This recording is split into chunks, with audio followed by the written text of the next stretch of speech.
I want to talk to you about single owner S corporation payroll. And most importantly, I want to share with you the 5 missteps that we believe you should avoid at all costs if you were to consider a single owner S corporation payroll. So here's an overview I want you to pay attention to. Before I talk to you about single owner S corporation payroll, the missteps you need to really avoid, I want to go back quickly to S corporation structure, the legal structure. So if you are a single owner or a multi-owner S corporation, you're not paying taxes at the company level. You're paying taxes at the individual level. So when you file your Form 1120S, you're not paying taxes. This is called an information return, okay? So it's really important to understand that whatever payroll taxes you owe the IRS or state tax authorities, you're not paying this while you filing Form 1120S.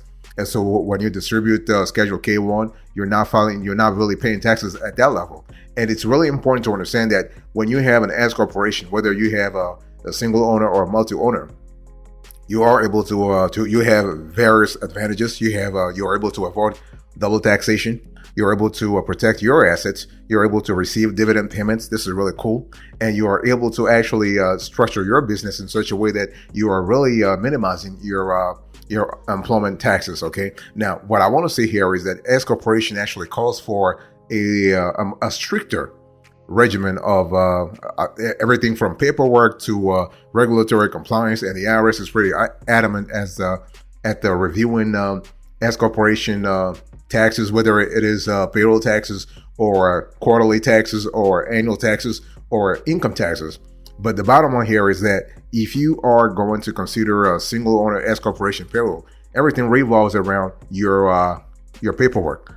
How you actually structure your paperwork, how you organize yourself, and how you actually file your paperwork. And it's just a lot better to do things electronically than to actually have a trail of a lot of physical paperwork. Okay, nowadays you have a lot of apps, you have a lot of software tools that can really help you organize your S corporation payroll electronically. So if the IRS or state tax authorities were to knock on your door and ask for proof or ask for any kind of evidence, you are able to submit that evidence electronically, not a problem. By the way, boss, welcome back to the show. It's really a pleasure to have you here. Make yourself comfortable. You are going to enjoy today's conversation.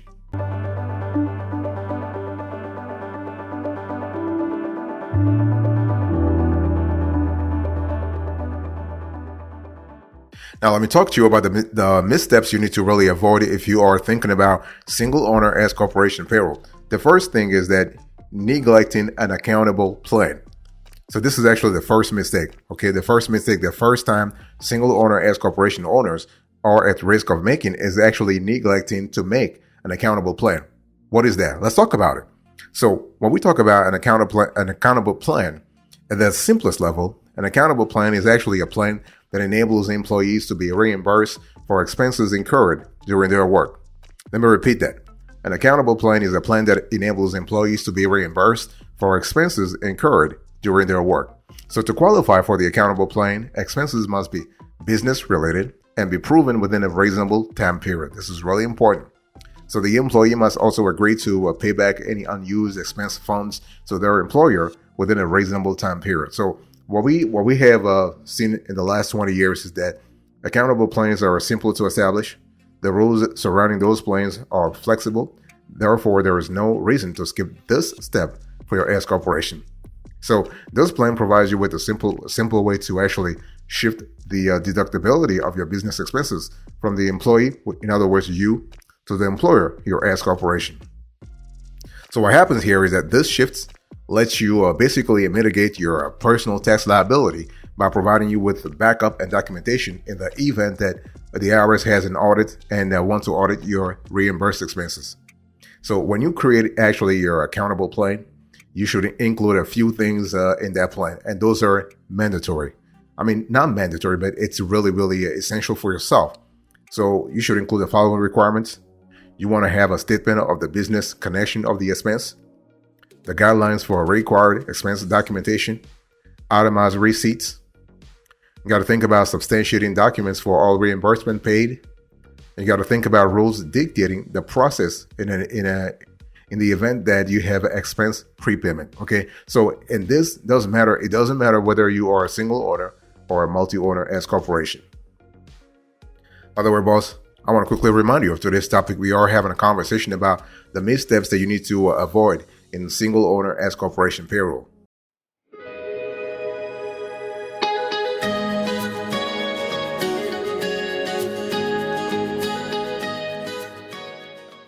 So misstep number one, neglecting an accountable plan. Misstep number two, forgetting health insurance premiums. Okay, now let me ask you a question. Are you paying health insurance premium for yourself or your family while operating your S corporation? If yes, you want to pay special attention to this item. Why? The thing here is that basically the funds you use to pay for your health insurance premiums can count the amount paid by the company as the wages in your tax returns. So when you file your individual tax returns, you can actually you can substitute those funds. So when you fill out your tax returns, your 1040, ensure that you include this information in the wages in box 1. If you include your health insurance premiums in box 3 or box 5, it will be subject to Social Security and Medicare tax. Okay, and it's one of those things where you have to really ask yourself, what kind of deductibility you do want to have at the federal level. And the thing I'm trying to say here is that the main benefit of accounting for your health insurance premiums in the way that I just described to you is that you can then claim this cost as a deduction on your personal tax return. Remember, when you have an S corporation, you have a company. So right off the bat, there is a segregation of, if you will, of realms or of sessions between your personal taxes and your S corporation taxes. Okay, so when you file your form 1120, you're able to deduct your health insurance premiums on that form, and or you can also deduct it when you file your 1040. Okay, so this is important, but the bottom line here is that you got to have a proper trail. You got to have a certain level of documentation to to explain to the IRS what you're really doing. And also, don't forget that there is a state component to this, because when you have an S corporation, even though S corporation by and large are a federal construct, you still also need to pay attention to how your S corporation is taxed at the state level. So when I'm talking about single owner S corporation payroll, of course, this session was about federal, but if you have to pay state payroll taxes, then you have to make sure that your specific states has rules that you abide by.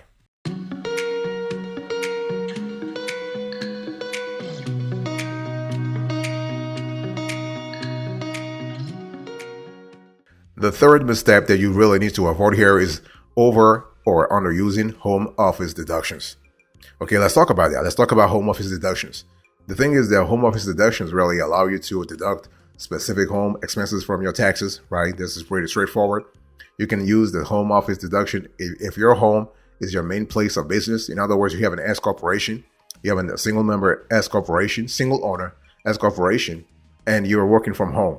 Or let's say you have a separate structure, like an external structure on your property that you use for business purposes. So to qualify for this deduction, your home office must not be used for any personal purpose and must be an identifiable area, though it doesn't necessarily need to be marked off by permanent walls. Okay, so what I'm trying to say here is that the identification that I'm talking about is not really doesn't have to be physical. It has to be more functional. So when somebody walks into that specific spot, they know that this spot is reserved, if you will, for business purposes. Okay, that's what I meant. So to qualify for this deduction, your home office must not be used for any personal purpose and must be an identifiable area. Okay, so some of the expenses you can deduct pertaining to your home office include what? Painting and repairs, for instance.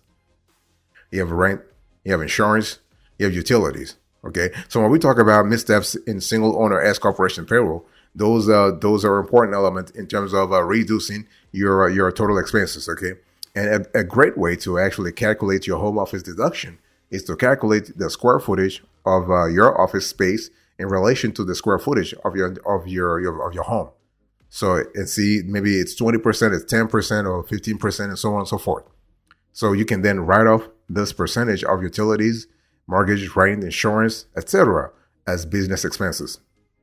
And so the main challenge here is that you should not get greedy. You got to be really methodical, because if the IRS were to audit you and you are in trouble because you had lied about the expenses, this is not really good for you. Okay, if you overestimate your home office deductions and claim too much, you may run into trouble in the face of an audit. And I'm talking about an audit at the federal level, but also at the state level. You never know.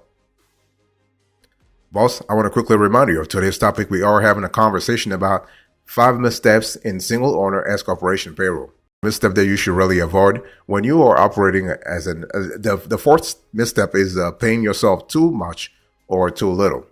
I mean, the IRS has a concept called reasonable compensation. Okay, so when you are operating as an S corporation, you need to pay yourself a reasonable salary. So an area where many S corporation operators run into challenges is an over or underestimating what a reasonable salary is for their role. And so how can you really set yourself up for success in terms of a reasonable salary? Well, the best way to actually do this is to set your salary based on the IRS factors relating to S corporation salaries. Does your position require training? How much time and effort is required for this position? How much experience is typically required for this or similar positions? What are the going salaries for this or similar positions? Does this position receive any non-salary bonus payments? So as you can see that this is really not only in terms of the position itself, but also benchmarking vis-a-vis other positions in the industry. Okay, so by answering the 5 questions that I just asked, you should be able to set a reasonable salary for yourself. And so this process, when you really think about it, it's all about striking the perfect balance between overpaying and underpaying yourself. Like the IRS just wants to make sure that you're not underpaying yourself and not paying your fair share of taxes. That's all it is. Because the whole thing is that if you underpay yourself, you may really run into trouble in terms of an audit, especially if you pay yourself $0 in salary per year, which you should never do, by the way. If you have an S corporation, you should never pay yourself $0. Okay. However, if you overpay yourself, you will end up paying more than you need in self-employment taxes. So either way, you are not going to come out of this equation like successful. So that's why it really takes a little bit of trials and errors to determine exactly what kind of a reasonable salary you are going to pay yourself.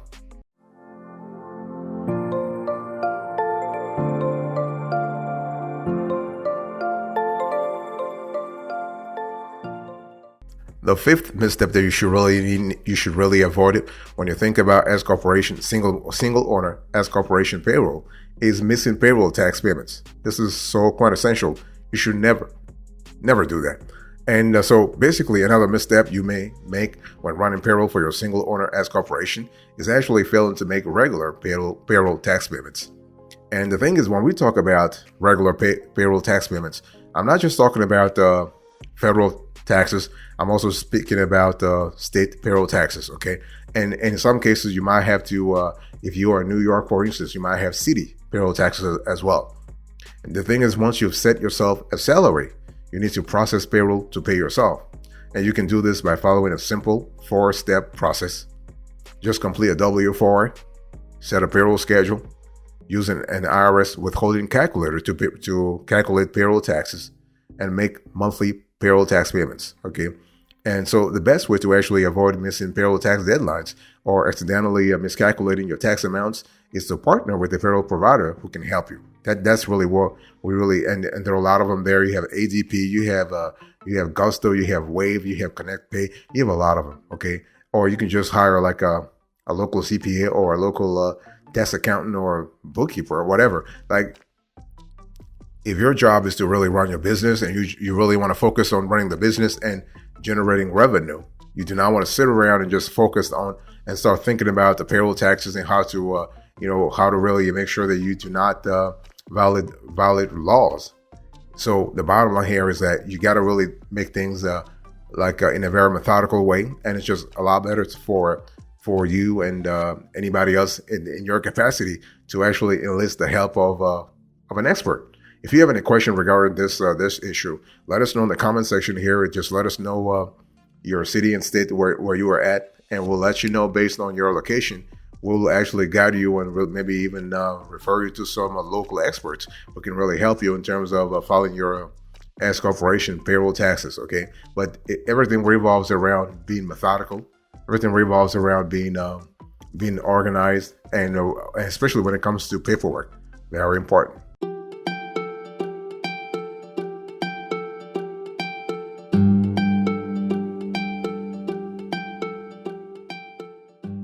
Before I close to this conversation, let me give you a few pro tips, okay?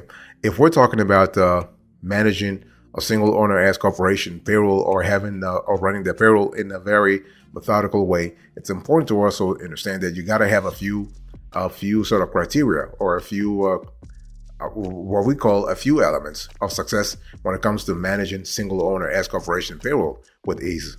Okay, and so understanding the missteps you need to avoid to manage your payroll effectively is an excellent starting point for ensuring that your tax season runs smoothly, right? And what I want to let you know here is that there is more to running effective payroll than simply avoiding disaster. Whether you're planning to, let's say, grow your business or keep it as a single owner entity, you may want to arm yourself with more information about how to properly manage payroll for your small business. Okay, it's one of those things where you got to really have a clear idea, because when we talk about single owner S corporation payroll, the payment part is just one aspect of it. I mean, I didn't even talk to you about withholding, didn't talk to you about the remittance at the federal level, but also the remittances at the state level, or the county level for that matter. And I didn't even talk to you about the fact that you have to constantly sort of tie your compensation to the revenue amount that your company is generating. And everything has to deal with your company's cash flow, right? Cash inflows and cash outflows. So the bottom line here is that if you have a single owner S corporation, that means you're the only one you're the only sort of owner right now in the company. You have to really think about segregating your personal affairs versus the business affairs. Okay, and it's one of those things where you want to really give any independent observer the appearance that you are really running a business. Now, and everything starts with having a business bank account, a business checking account, a business savings account, a business credit card for that matter. You want to have an EIN, an employer identification number.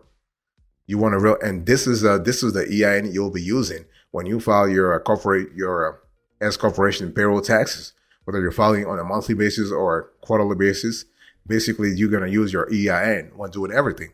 You're not using your social to do anything, okay? This is how you really start building credit, because a lot of folks think that when you talk about building credit, you have to actually apply for a loan or apply for a line of credit. Now, the IRS is also a quote-unquote accreditor. If you owe taxes and you don't pay your taxes, your credit will be basically ruined, right? So it's one of those things where when we talk about building credit, everything starts with making sure that you meet all your responsibilities and all your obligations. Whether there are tax obligations or financial obligations, you need to meet all of them.